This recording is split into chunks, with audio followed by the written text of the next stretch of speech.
Police say that they killed an innocent 73-year-old man this month. Well, this teenager was arrested just last year for an armed carjacking.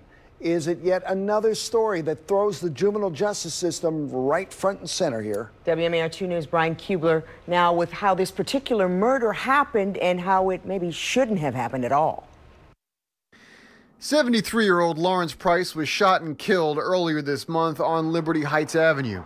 He was simply stopped at a light and looked over when a young man asked what he was looking at. Police say 17-year-old Mikhail Hendricks didn't like the answer. He had a cut throat. He didn't had a whole lot of things happen to him.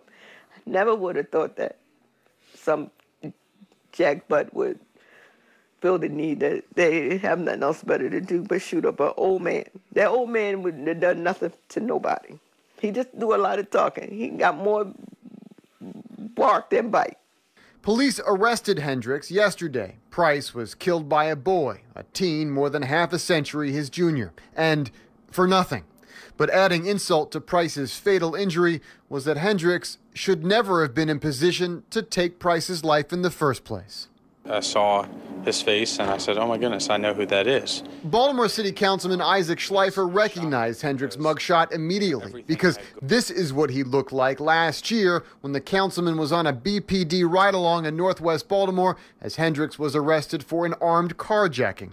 He remembers the crime well, as he does the court proceedings and victim impact statements. Still, Schleifer says his adult charges were remanded back to juvenile court last year, something the lawmaker says happened 77% of the time last year.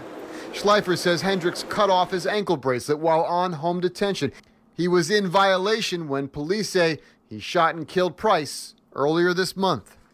To see the mugshot and see that it's the same individual, it just, it's quite troubling to think back a year ago that everything had been done right, but then the judge transfers him down, and then the system didn't do what they needed to do, and then we end up where we are today. The councilman is now calling for more transparency for the process. He says they could begin by putting cameras in the courtroom.